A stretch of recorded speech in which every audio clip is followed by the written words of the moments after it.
বনমা sound Rasulpur উত্তর বাজার সাহেব ক্ষেত্রপাল ইউটিউব চ্যানেলে তো দেখতে পাচ্ছ আজকে একটা নতুন ভিডিওটা অবশ্য নতুনই, কিন্তু নতুন ভিডিওর কন্টেন্টটা একটু পুরনো। তো যাই হোক, তোমরা ভালো করেই জানো যে বনমা সাউন্ডে প্রথমকার 15 ইঞ্চি মানে এই যে 30টা আমার বিক্রি হয়ে গেছে, অ্যাডভান্সও হয়ে গেছে। তো সে পার্টি এখন আমার ফোনটা ধরছে না। মোটামুটি আমি কিছু না হলেও তাকে 15 থেকে 20 থেকে 25 বার ফোন করেছি, তার বেশি তো কম নয়।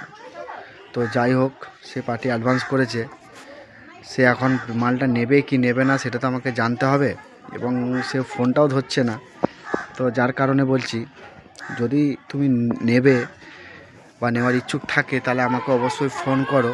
আর যদি অন্য কেউ নেওয়ার ইচ্ছা থাকে তো আমার সাথে যোগাযোগ করতে পারো। আমি 15 ইঞ্চি এই 30টা, এটা হ্যাপিদার ক্যাবিনেট দিয়ে দেবো। 6 থেকে 8টা ফিল খেটেছি, তার বেশি ফিল খাটিনি। যদি কারো লাগে অবশ্যই আমার সাথে যোগাযোগ করবে, আমি দিয়ে দেবো। আর যে পার্টি আছে সে পার্টির সাথে আমি কথা বলে নেবো।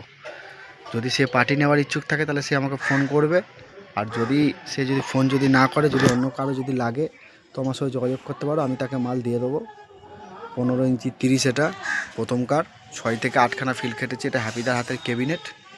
তো ক্যাবিনেট তোমরা ভালো করেই জানো কম বেশি যে হ্যাপিদার ক্যাবিনেট কেমন কী বৃত্তান্ত না, তো বুঝতেই পারছো।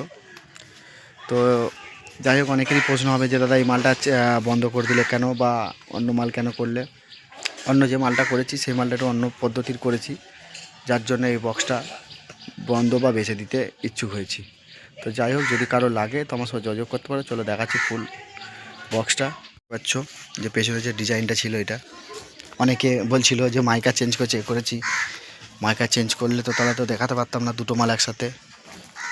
তিরপল ঢাকা দিয়ে বাড়ির মধ্যে রেখে দিয়েছি। তো যাই হোক, যদি কারো লাগে আমার সাথে যোগাযোগ করতে পারো। 15 ইঞ্চি 30, এটা 6 থেকে 8টা ফিল কেটেছি, একদম নতুন আছে। বুঝতে পারছো, এখন স্টিকার ওটা নিয়ে যা দেখতে পাচ্ছ। তো যাই হোক, যদি কারো অবশ্যই লাগে আমার সাথে যোগাযোগ করতে পারো বনমা সাউন্ড রসুলপুর বাজার সাহেব ক্ষেত্রপাল ইউটিউব চ্যানেলে। তো এই বক্সটা 6 থেকে 8টা ফিল কেটেছি, হ্যাপিদার ক্যাবিনেট।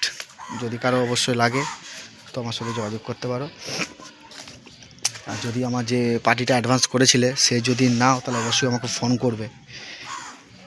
আর যদি সে ফোন না করে, যদি অন্য কারো যদি নেওয়ার ইচ্ছা থাকে তো আমার সাথে যোগাযোগ করতে পারো, আমি দিয়ে দেবো ক্যাবিনেটটা। কেন ক্যাবিনেট বাড়িতে পড়ে থাকা মানে আমার পয়সাটা জাম হয়ে পড়ে থাকা। যদি কারো লাগে অবশ্যই যোগাযোগ করবে, এটা দিয়ে দেবো। কেন অনেকেই জানো ভালো করে একটা 30-এর ক্যাবিনেট করতে কত টাকা এখনকার দিনে খরচা 15 ইঞ্চি। তো সেই হিসাব করে আমি দেখে শুনে ক্যাবিনেটটা দিয়ে দেবো। বেকার পড়ে আছে, অন্য কেউ তো করে খেতে পারবে। তো যাই হোক, চলো ভিডিওটা এই পর্যন্তই, পরে ভিডিও দেখতে থাকো।